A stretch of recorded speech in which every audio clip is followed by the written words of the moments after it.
नमस्ते दोस्तों, परमाणु की संरचना के इस वीडियो में आपका स्वागत है। और आज के इस वीडियो में हम दो इंपॉर्टेंट टॉपिक देखेंगे। हम एटॉमिक स्पेक्ट्रम, परमाणविक स्पेक्ट्रा और बोर मॉडल के बारे में बात करेंगे और अंत में बोर मॉडल की क्या लिमिटेशंस हैं, क्या दोष है, उसके बारे में भी चर्चा करेंगे। तो आइए इस वीडियो की शुरुआत करते हैं। दोस्तों, जैसा कि हम लोग स्टडी कर रहे थे पार्टिकल नेचर की, इलेक्ट्रोमैग्नेटिक रेडिएशन के, अब उसका इस्तेमाल करने का वक्त आ गया है। दोस्तों, जैसा कि आप पिक्चर में देख रहे हैं, इसमें जो उजली वस्तु है वो वाइट लाइट, जो उजली सफेद लाइट है उसको इमिट कर रही है, जिसमें सातों कलर के रंग हैं। और ये जब एटम से पास हो रहा है, हाइड्रोजन एटम से, तो आपको दिख रहा होगा कि एक लाइट एब्जॉर्ब होकर के इलेक्ट्रॉन ऊपर वाले ऑर्बिट में चला जा रहा है और जो एब्जॉर्प्शन स्पेक्ट्रम मिल रहा है उसमें से एक लाइट मिसिंग है। फिर से ध्यान दीजिए, देखिए जब ये लाइट क्रॉस करेगा तो आपको दिखेगा कि ये जो पीली लाइट है वो गायब हो गई, पीली के नीचे ऑरेंज जो है वो गायब हो गई है और स्पेक्ट्रम में ऑरेंज मिसिंग है। जैसे ही इलेक्ट्रॉन नीचे आता है, ये ऑरेंज लाइट निकल जाता है, तो इमिशन में वो ऑरेंज लाइट भी हम लोगों को मिलता है, दिखता है।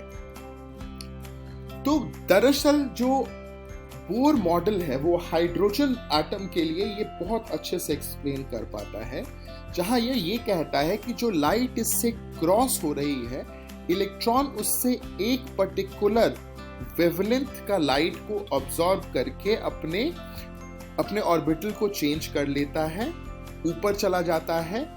और जब वो ऊपर से इलेक्ट्रॉन नीचे आता है, जैसे कि इलेक्ट्रॉन ऊपर है अभी, और जैसे ही इलेक्ट्रॉन नीचे आता है एक ऑरेंज लाइट ये छोड़ देता है और इमिशन में हमें ऑरेंज लाइट दिखती है। तो ये स्पेक्ट्रम है, आपको समझ में आना चाहिए। जब लाइट जा रहा है एटम पर, तो इलेक्ट्रॉन उसके एक कोई वेवलेंथ को, एक फ्रीक्वेंसी पर जो लाइट है उसको एब्जॉर्ब करके अपना ऑर्बिटल बदल ले रहा है, और फिर जब वो ऑर्बिटल वापस नीचे आ रहा है तो वो लाइट इमिट कर दे रहा है। इसीलिए जो बचे हुए लाइट को अगर हम देखें तो उसमें हम लोगों को कुछ लाइन नहीं दिखती है, और अगर इमिशन को हम देखें, इमिशन स्पेक्ट्रम को, तो कुछ लाइन हम लोगों को दिखती है। आशा है आपको ये कंसेप्ट समझ आया होगा। आगे बढ़ के इस पे और चर्चा करते हैं। तो ये है बेसिकली जो आपके किताब में भी तस्वीर दी गई होगी, जहां से सफेद लाइट हम लोगों को मिल रहा है। अगर उसे हम लोग प्रिज्म के पास रखें तो हमें सातों रंग दिखते हैं, मगर बीच में अगर हम लोग एटॉमिक एटम से पास करा दें इस लाइट को, तो बेसिकली एटम कुछ वेवलेंथ का या कुछ फ्रीक्वेंसी के लाइट को ऑब्जर्व कर लेगा, और अगर उसको फिर हम लोग दिखें स्पेक्ट्रम को, तो जो बचा हुआ अवशोषण स्पेक्ट्रम है उसमें हम लोगों को कुछ लाइन मिसिंग दिखेंगी, जहां इमिशन वाले में कुछ ही लाइन हम लोगों को दिखेंगी। ये पहले हम लोग समझ भी चुके हैं। इमिशन में क्या होता है, जब इलेक्ट्रॉन अपने ऊपर वाले ऑर्बिट से नीचे वाले ऑर्बिट में आता है तो कुछ एनर्जी इमिट करता है, उसके हिसाब से रेडिएशन हम लोगों को कुछ दिखता है। वहीं जब हम लोग बचे हुए लाइट को देखते हैं तो उसमें से लाइट में से कुछ चीजों को एब्जॉर्ब करके अपना ऑर्बिटल बदल लेता है। आशा है आपको ये कंसेप्ट समझ में आया होगा, बेहद इंपॉर्टेंट कंसेप्ट है। आइए फिर से देखते हैं। जैसे लाइट आया तो ये इलेक्ट्रॉन ऊपर चला गया, नीचे आया तो एनर्जी छोड़ दिया, तो ये है। और इसमें जैसे अभी लाइट आया, ऊपर चला गया, फिर नीचे आया तो इसने एक इमिशन छोड़ दिया। अब इसमें देखिए 1 2 3 4 5 6 जो है ये प्रिंसिपल क्वांटम नंबर कहते हैं इसको, ऑर्बिटल नंबर भी कह सकते हैं, ऑर्बिट नंबर भी कह सकते हैं। 1 2 3 4 5 6 जो n1 n2 n3 n4 n5 है, ये ऑर्बिट का नंबर है जो हम लोग को दिया गया है, और लाइट का इमिशन प्राप्त करके ये ऊपर जो जाता है और फिर नीचे आता है। इस तरीके की चीजें होती हैं। तो आशा है आपको ये समझ में आया होगा। आइए इसी पे और चर्चा करते हैं और हम लोग ये देखते हैं कि कैसा हो रहा है ये। इसको अगर दो ऑर्बिट में देखें तो जब ये ऊपर रह रहा है तो एनर्जी छोड़ रहा है, नीचे आ रहा है तो, और नीचे वाले ऑर्बिट से ऊपर जाने के लिए इसको एनर्जी लेना पड़ रहा है। ये आपको चित्र के माध्यम से, इस ग्राफिक्स के माध्यम से, इस एनिमेशन के माध्यम से समझ आया होगा। अब हम लोग बोर एटॉमिक मॉडल पर चर्चा कर लेते हैं कि बेसिकली बोर ने दिया क्या था इस पूरे पार्ट में। तो नील बोर द्वारा रदरफोर्ड के परमाणु मॉडल में कुछ तथ्यों की अनुपस्थिति का अंदाजा लगाया गया था तथा प्लैंक के क्वांटम सिद्धांत का इस्तेमाल करते हुए बोर ने अपना एक नया मॉडल तैयार किया। यह मॉडल नील बोर द्वारा परमाणु के संबंध में पेश किया गया था। बोर ने इस मॉडल के अनुसार यह बात प्रस्तुत की थी कि जो नाभिक, जो न्यूक्लियस है, उसके बाहर इलेक्ट्रॉन बहुत तेज गति से रिवॉल्व घूमता रहता है और इसके लिए इलेक्ट्रॉन को जो ऊर्जा या बल की आवश्यकता होती है वो अपकेंद्रीय बल होता है जो न्यूक्लियस और इलेक्ट्रॉन के बीच में होता है, उसी से वो प्राप्त होता है।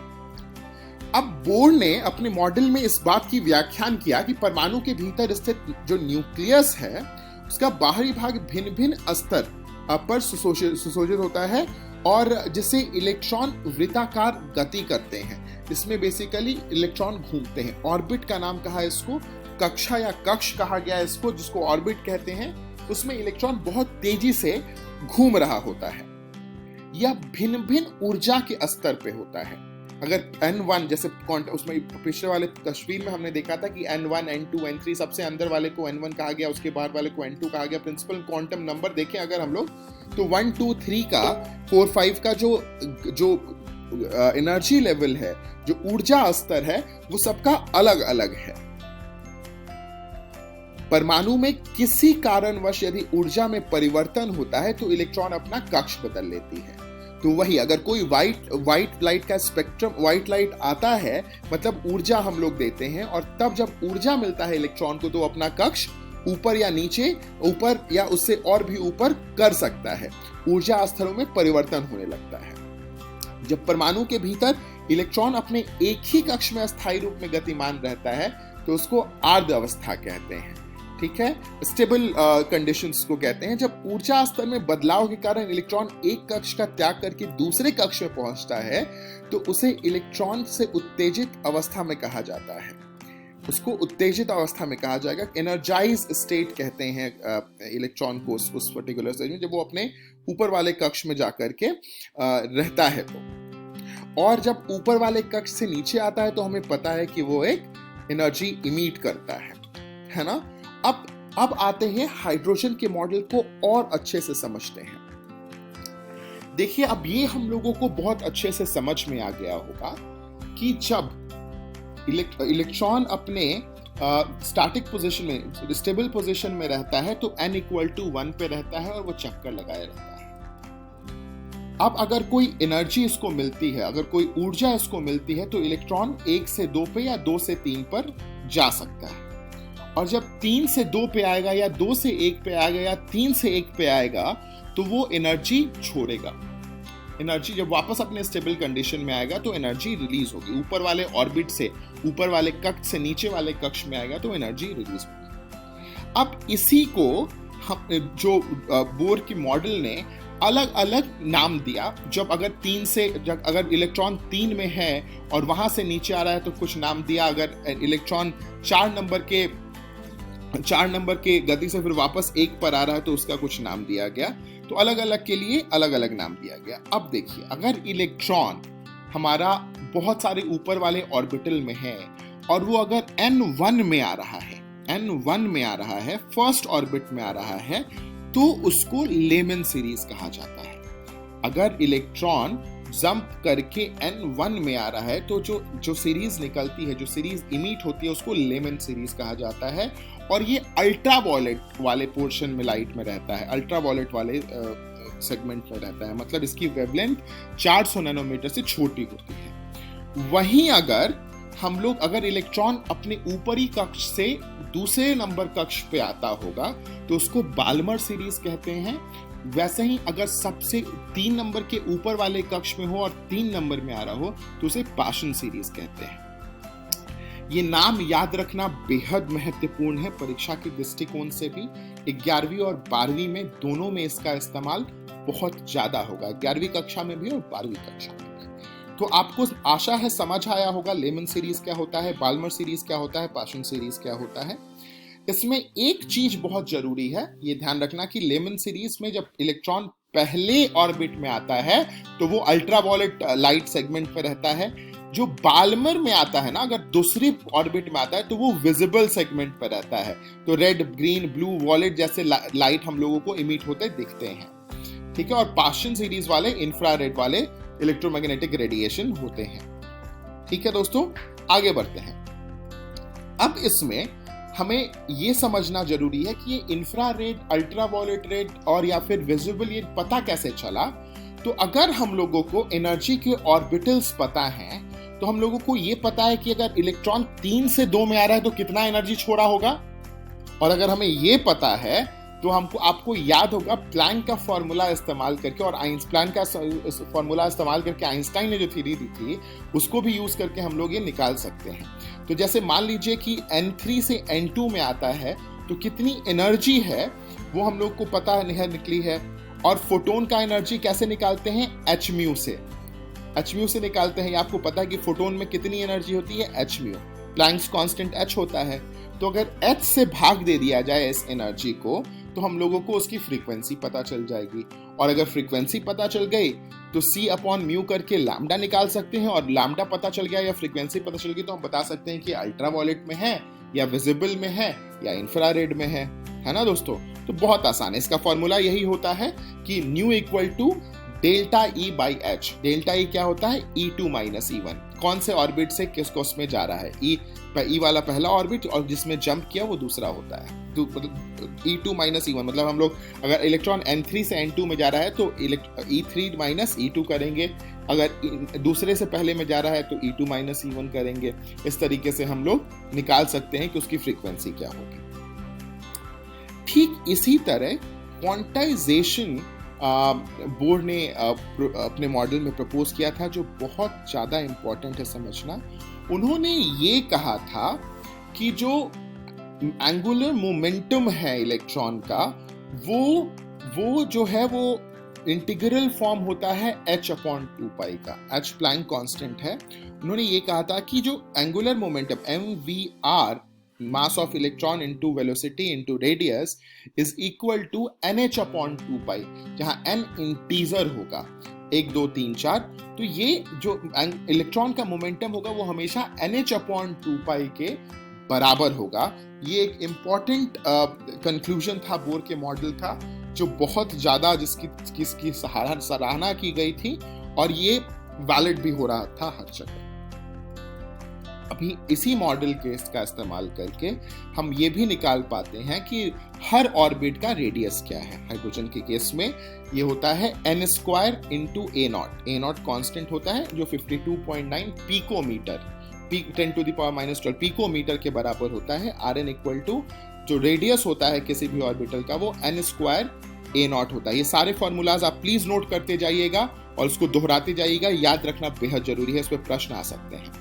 ठीक इसी प्रकार किसी भी ऑर्बिट का एनर्जी कितना है ये भी हम निकाल सकते हैं। वो कैसे निकाला जाता है, रिडबर्ग कांस्टेंट के माध्यम से निकाला जाता है, -RH 1 अपॉन n स्क्वायर। ये हाइड्रोजन के केस में 1 अपॉन n स्क्वायर होता है और n जहां ऑर्बिट का नंबर है। अगर 1 डालेंगे तो फर्स्ट ऑर्बिट का एनर्जी निकाल सकते हैं हम। 1 की जगह 1 डालेंगे, 1 स्क्वायर 1 होता है तो रिडबर्ग कांस्टेंट के बराबर ही आ जाएगा, -2.18 into 10 to the power -18 joule, जिसको इलेक्ट्रॉन वोल्ट में भी लिख सकते हैं -13.6।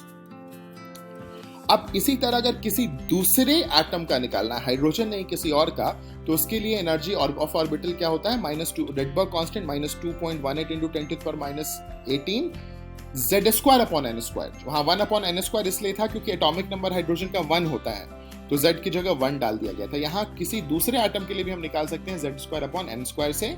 और रेडियाई हम लोगों को पता ही है, रेडियस कैसे निकालते हैं, वो भी 52.9 n स्क्वायर अपॉन z हो जाता है, जहां z एटॉमिक नंबर है और n ऑर्बिटल नंबर है। तो अगर हम लोग हीलियम प्लस के लिए निकालना चाहते हैं तो हीलियम प्लस में भी 1 इलेक्ट्रॉन होता है और हीलियम का एटॉमिक नंबर 2 होता है, तो z की जगह 2 डालना होगा। उस तरीके से हम अलग अलग ऑर्बिट के एनर्जी और अलग अलग ऑर्बिट के रेडियस भी निकाल सकते हैं। ठीक है दोस्तों, आशा है आपको समझ में आया होगा। फॉर्मूले जरूर नोट करिए, रिवाइज करते रहिए, याद करिए और इस पे बेस्ड सवाल बनाते रहिए जो आपके किताब में भी दिया गया है, सॉल्व्ड एग्जांपल्स में भी, और पीछे किताब के एंड में अनसॉल्व्ड भी है, बिल्कुल बनाइए। ठीक है, अब आगे आते हैं। अब यही देखते हैं कि जो एनर्जी का डिफरेंस है वो भी हम निकाल सकते हैं अगर हम लोग को पता हो कि कौन से ऑर्बिटल से कौन से ऑर्बिटल में इलेक्ट्रॉन गया है, कौन से ऑर्बिट से कौन से ऑर्बिट में इलेक्ट्रॉन गया है। तो RH 1/n² minus 1/n² n initial n final square करके हम लोग इसका निकाल सकते हैं। Ni मतलब n इनिशियल, पहली अवस्था क्या थी इलेक्ट्रॉन की, कौन से ऑर्बिट में था, और Nf मतलब n फाइनल, जो फाइनल पोजीशन है ऑर्बिट की वो क्या है। इससे हम लोग एनर्जी आराम से निकाल सकते हैं डेल्टा E, और इस हिसाब से हम लोगों को अगर एनर्जी निकल जाती है तो हमें पता है कि हम फ्रीक्वेंसी भी निकाल सकते हैं प्लैंक का फॉर्मूला इस्तेमाल करके। h mu equal to E वाले में, डेल्टा E वाले में, और h प्लैंक कांस्टेंट से डिवाइड करेंगे तो हमें एनर्जी मिल जाएगी। आसान है। अगर आप शुरू से इसको प्लैंक कांस्टेंट, प्लैंक की क्वांटम थ्योरी से अगर आप इसको रिलेट करेंगे तो सब कुछ आसान होता चला जाएगा आपके लिए। रिवाइज करते रहिए बस। ठीक है दोस्तों, आगे बढ़ते हैं और अब देखते हैं कि बोर की परमाणु मॉडल की कमियां क्या थी। बोर ने जो ये मॉडल प्रस्तुत किया उसमें ज़ीमैन इफेक्ट की व्याख्या नहीं की गई थी। जो दूसरा बड़ा कमी ये था कि मॉडल ये केवल एक इलेक्ट्रॉन के लिए ही सत्य था। जहां भी सिर्फ एक इलेक्ट्रॉन है वहीं ये सत्य था। जैसे हाइड्रोजन में सत्य था, हीलियम प्लस में सत्य था, लिथियम 2+ में सत्य था। तो इसी तरीके के मॉडल में यह सत्य था। बोर के परमाणु मॉडल के अनुसार परमाणु की कक्षाएं वित्तीय होती हैं, लेकिन समरफील्ड ने परमाणु की कक्षाओं को दीर्घवृत्तीय बताया था। तो यह भी एक लिमिटेशन था। स्पेक्ट्री लेखाओं की तीव्रता की व्याख्या नहीं की गई थी कि कितने तीव्र होते हैं। कुछ परमाणु जैसे सोडियम आदि के 2 स्पेक्ट्रम दिखाई देते हैं। इसकी व्याख्या भी ये बोर के परमाणु मॉडल में नहीं की गई थी। परमाणु के नाभिक को बोर ने स्थिर माना था, लेकिन नाभिक भी अपने अक्ष पे परितः घूर्णन करता रहता है।